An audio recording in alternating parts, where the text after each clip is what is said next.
call of the Arbiter keeps bringing it home. I'm ecstatic. I love it. Wow! I mean, there's so much in there. Let's go.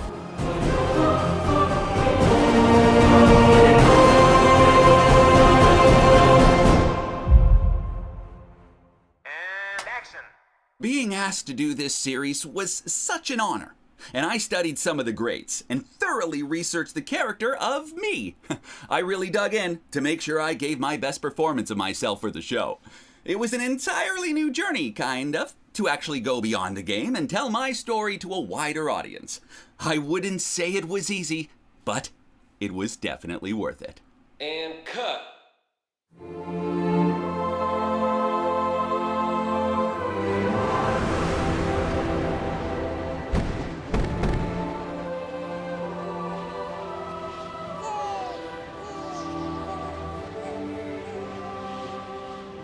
In episode 2, we see what happened to that baby that Gallic saved in episode 1, and then we realize that this is Ethel. Ethel?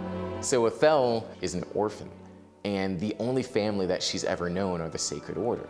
So it's not just a question of, can she follow this path that's before her like most heroes do? But for an orphan who was taken in by the Sacred Order, she's leaving the only family that she's ever known. The Sacred Order is basically this fundamentalist religious sect of militants who have lost their way that may have served a purpose once long ago. These tomes are forbidden, and Just like the orcs, they're kind of bad guys too, depending on your perspective. they contain heresy. But And they were found in your quarters. Ethel has been digging into things that she should not. She's been reading forbidden texts, which are now considered heresy among the Sacred Order.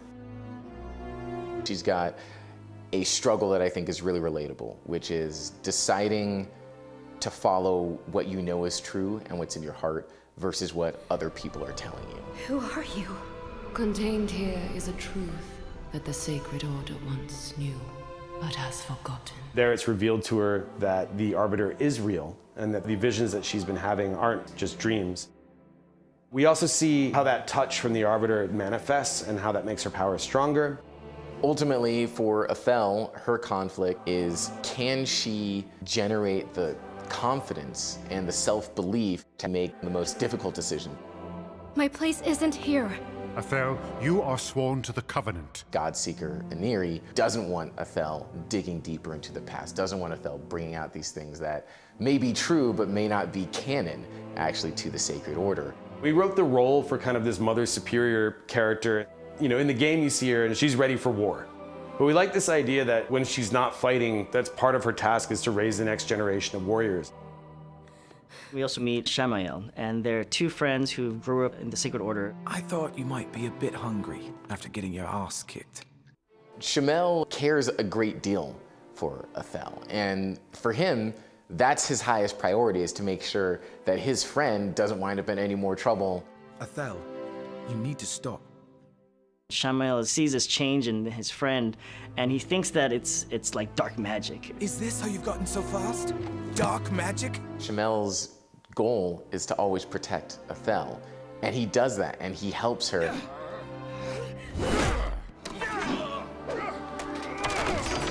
What becomes of Shamael in the future is going to be really curious for us to uncover.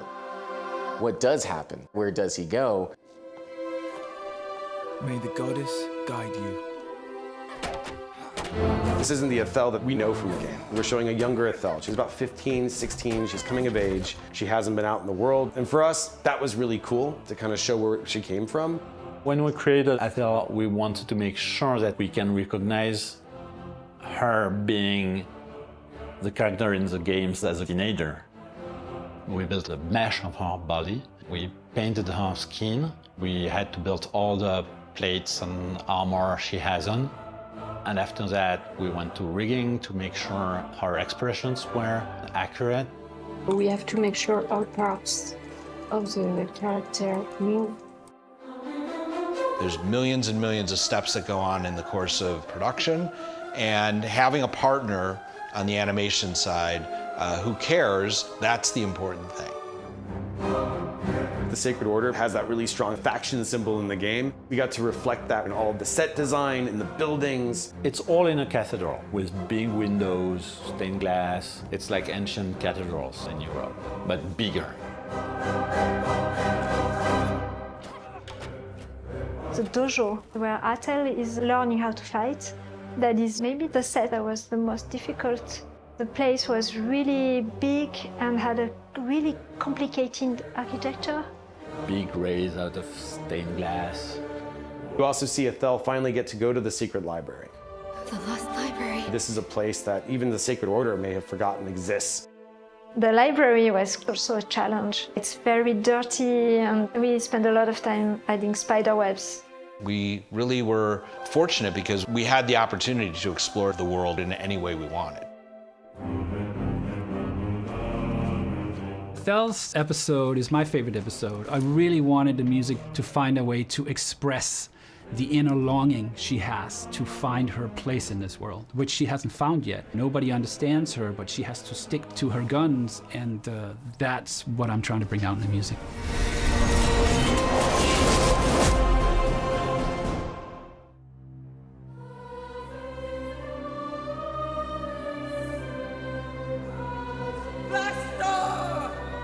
We view episodes 3 and 4 as kind of one big episode. We get the full history that the Dark Elves may have sided with the forces of darkness a very, very long time ago, and for that they were kind of cast as pariahs. Never trust a blood traitor. We looked at different conflicts around the world where two groups of people have fought and then have trouble getting to the bargaining table for reconciliation. And in the midst of this, we meet these two characters on either side.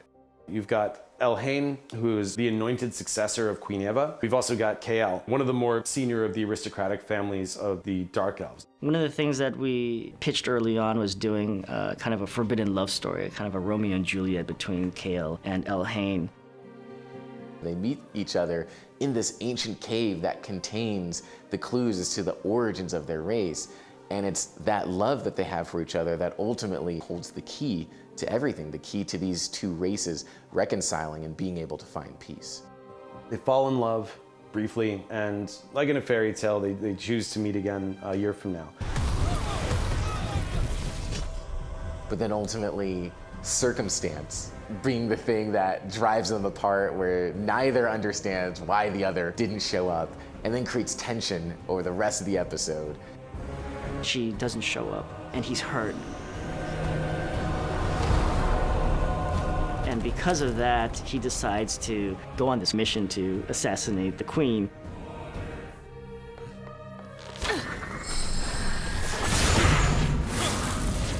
You get that aha moment when they first look into each other's eyes, realize who it is,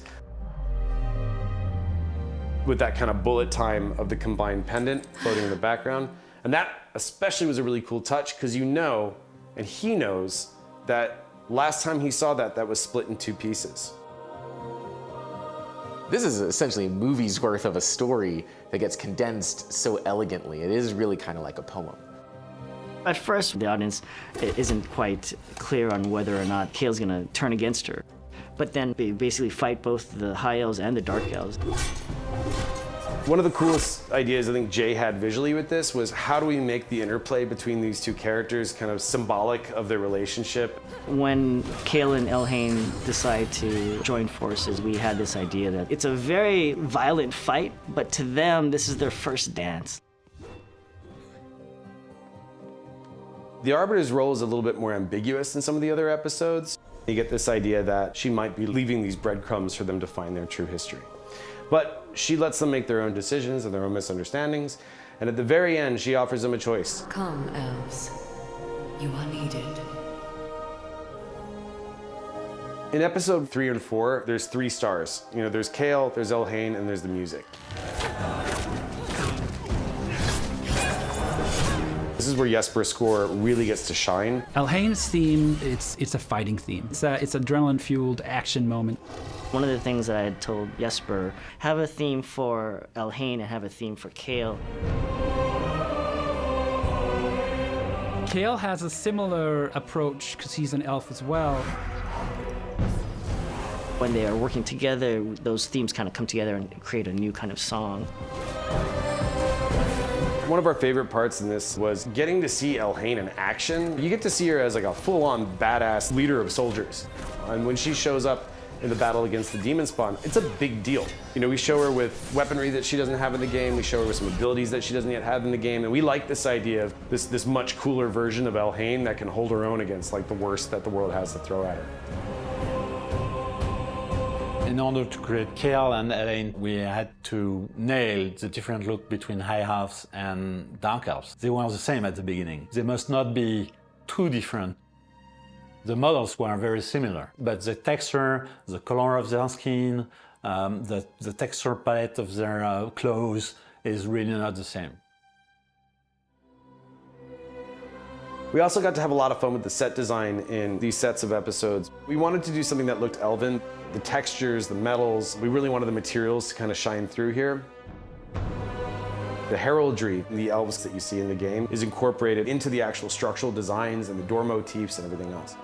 TeamTo and the team at Lexinoda spent hundreds and hundreds of hours nailing down each one of those details and really defining what the architectural look of Elven society was. This door leads to the Queen office. It takes me 4 days to model it. A lot of color, so we have to model much more details. On the battlefield, one shot had to be very impressive. We had to use crowd software. I received scenes with a few characters, I'd say 10 characters. In this shot, I had to put like 25,000 on both sides, so 50,000. So you don't want to animate them by hand. The demon battlefield is a lot of lava. It's just not a piece of rock. It has to look like a real mountainscape. So we came in with the idea of making a set that is just separated elements, so a piece of land with lava, a piece of land with rocks. That was really cool to be able to pull that off. This is also, I think, the first episode that really let us showcase some of the 2D effects.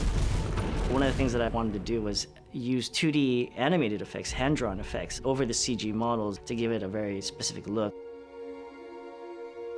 We had to integrate our 2D effects in our 3D environment, so when Elaine shoots an arrow, our 2D effect will light her face.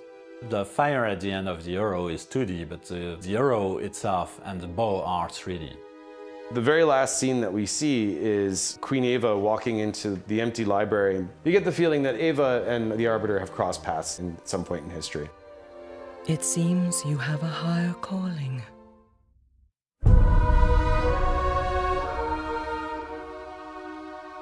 Episode 5 focuses on the Arbiter as a character. This is where she brings them together, and this is where she chooses to reveal the purpose that she's brought them all for.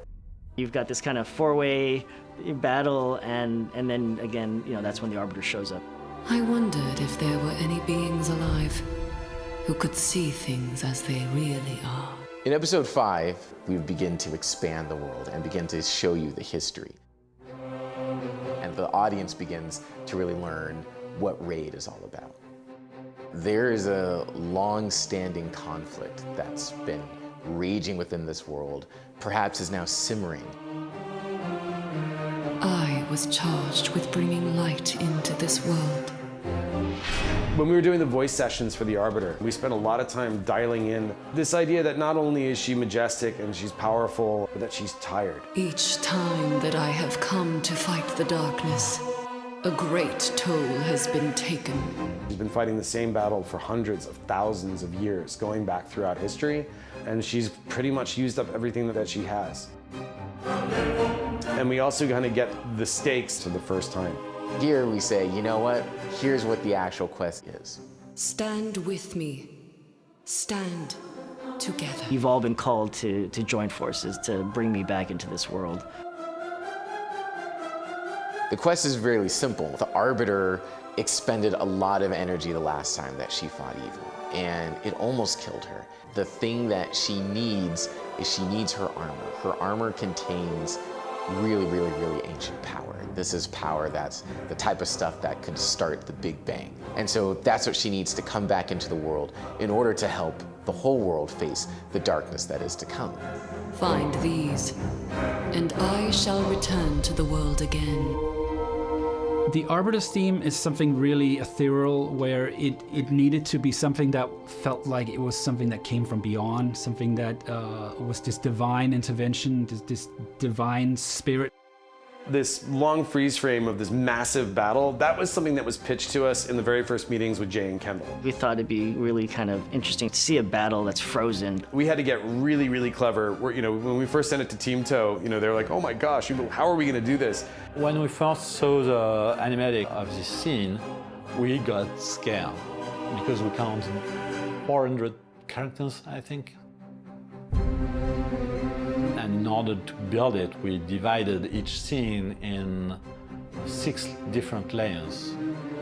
Go look around through that freeze frame. You're gonna see some of your favorite characters. You're gonna see some of the other factions that you may not have seen as represented in the rest of the series. We really hope people kind of freeze frame that one and go through frame by frame and see who can they spot. Throughout the series, there's something like 170 of your champions.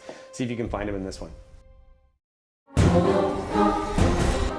In our last 4 episodes, we've met our core cast of characters, we've learned what makes each of them tick, and now they've been given their quest by the Arbiter.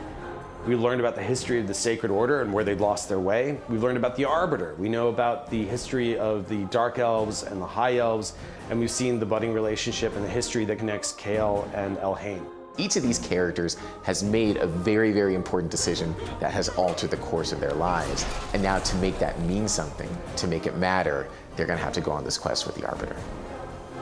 With that deck set, everything comes to a head. We're able to drive everything to a really epic and thrilling conclusion.